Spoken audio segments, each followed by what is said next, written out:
नमस्कार, राधे राधे। कैसे हैं आप सब? आई होप आप सब अच्छे होंगे। मैं मीता स्वागत करती हूँ आप सभी का अपने इस यूट्यूब चैनल में। तो कैसे हैं आप सब, ये बताने के लिए कमेंट बॉक्स में हमेशा की भांति जय माता दी जरूर लिखें। तो मैं बिल्कुल ठीक हूँ और आशा करती हूँ कि आप सभी भी बिल्कुल ठीक होंगे। माता रानी की कृपा सब पे बनी रहे, सब सुखी रहें, संपन्न रहें, यही कामना करती हूँ, बारंबार विनती करती हूँ माता से। तो आज की जो वीडियो है एकादशी स्पेशल है। ऐसे तो आप सभी लोग जानते हैं कि एकादशी सभी व्रतों में उत्तम है, इसे सभी व्रतों में उत्तम व्रत माना गया है। तो ये जो एकादशी है ये भी बहुत ही महत्वपूर्ण एकादशी है, क्योंकि ये अभी जो जस्ट एकादशी बीता है निर्जला एकादशी, और आगे जो आने वाला एकादशी है देवसैनी एकादशी, इसके बीच ये एकादशी है जिसे योगिनी एकादशी के नाम से जाना जाता है। ये एकादशी भी बहुत ही महत्वपूर्ण है। ऐसे तो मंथ में 2 एकादशियाँ होती है, तो इस साल जो आषाढ़ में 2 एकादशियाँ हैं, एक शुक्ल पक्ष की और एक कृष्ण पक्ष की। तो ये कृष्ण पक्ष की एकादशी है जिसे योगिनी एकादशी के नाम से जानते हैं, और जो शुक्ल पक्ष में आएगी उसे हम देवसैनी एकादशी के नाम से जानेंगे। तो वो देवसैनी है, उसमें आगे मैं वीडियो आपको ज़रूर दूंगी। इसमें भगवान स्वयं श्री हरि भगवान विष्णु, जिसका ये एकादशी व्रत होता है, जिनको ये एकादशी व्रत समर्पित है, वो 4 माह के लिए योग निद्रा में चले जाते हैं, और तब इस 4 महीने जो जो इस सृष्टि का कार्यभार है भोलेनाथ भी आता है, वही इस सृष्टि का उस समय देख रेख करते हैं, यानी हमारा पालन करते हैं। और वो चूँकि अपना सारा दायित्व शंकर भगवान को सौंप के योग निद्रा में चले जाते हैं। जैसे कि आप लोग जानते ही हैं कि सावन भी आ रहा है, और सावन में मैं अच्छी अच्छी वीडियो आप लोग को दूंगी।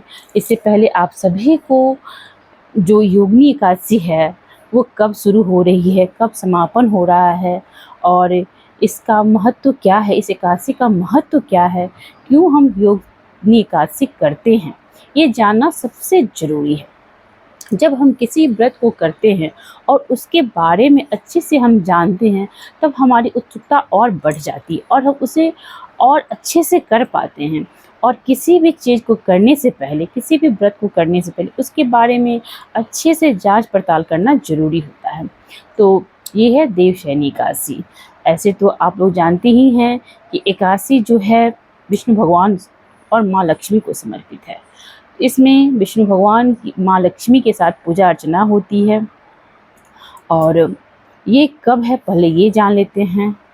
तो इससे पहले यदि आप मेरे इस चैनल को सब्सक्राइब नहीं किए हैं तो ज़रूर सब्सक्राइब कर लीजिएगा, और बेल आइकन बजाना बिल्कुल नहीं भूलिएगा, क्योंकि आपके इस बेल आइकन बजाने से जो भी मैं जो वीडियो डालूँगी वो सबसे पहले आपके पास जाएगा, और इसका आप भरपूर लाभ उठा पाएंगे और अच्छी अच्छी जानकारियाँ आपको मिल पाएगी इस वीडियो के माध्यम से।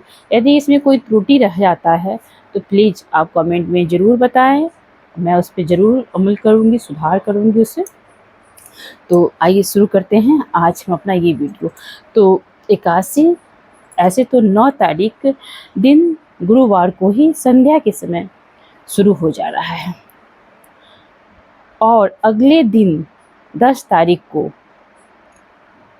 तारीख को ही इसका समापन हो जा रहा है रात्रि के समय।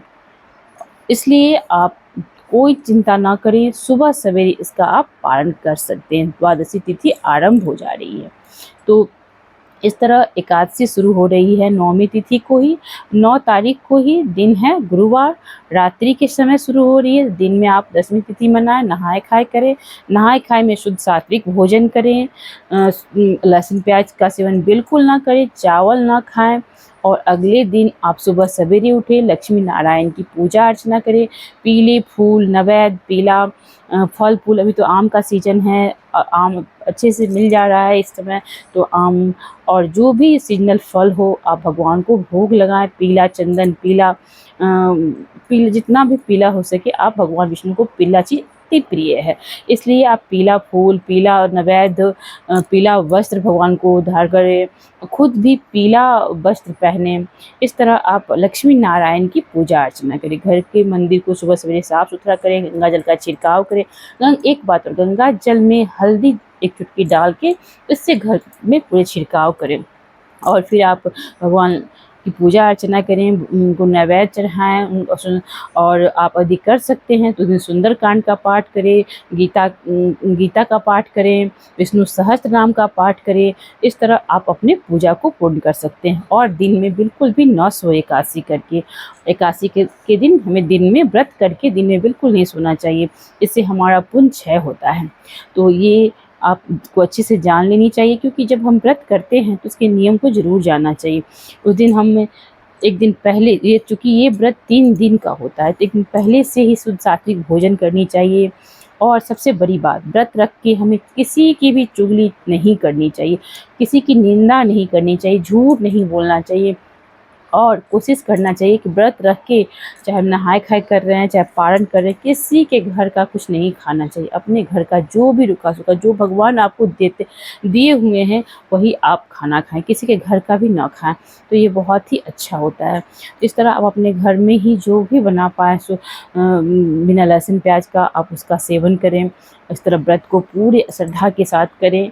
भगवान विष्णु का पूजन अर्चना करें। ओम नमो भगवते, कुछ भी समझ में नहीं आया है, कोई भी मंत्र आपको नहीं आ रहा है, बुक पढ़ने नहीं आ रहा है, तो ऐसा नहीं है कि पढ़ा लिखा लोग पढ़ सकता है तो, और जो नहीं पढ़ा लिखा वो व्रत ना करे। आपको कुछ भी पढ़ने नहीं आ रहा है, भगवान केवल श्रद्धा के भूखे होते हैं, भक्ति के भूखे होते हैं।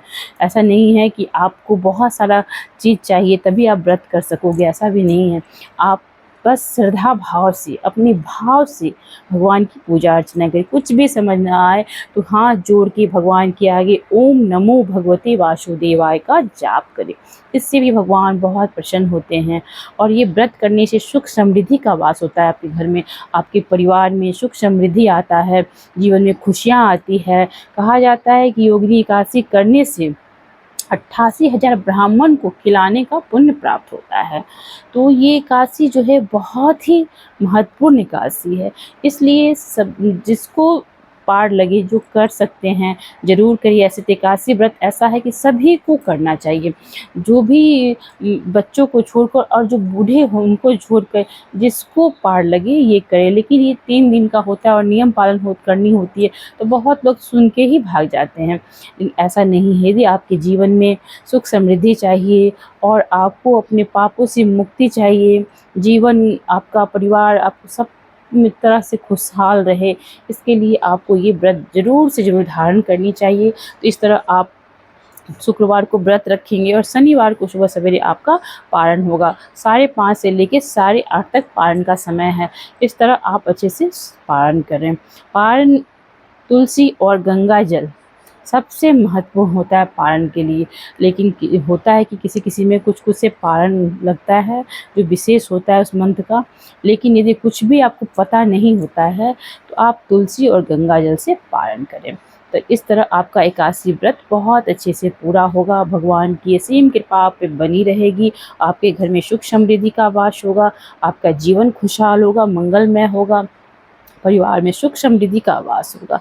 तो इस तरह आप लोग एकादशी व्रत को अच्छे से, पूरे मन से, पूरे श्रद्धा विश्वास के साथ पूरा करें। और इस बात का आप बिल्कुल ध्यान रखें कि उस दिन आपको सोना नहीं है, एक दिन पहले से शुद्ध सात्विक भोजन खानी है, ब्रह्मचर्य का पालन करना है। ये 3 दिन आपको पूरी श्रद्धा भाव से श्री भगवान में लीन हो जाना है।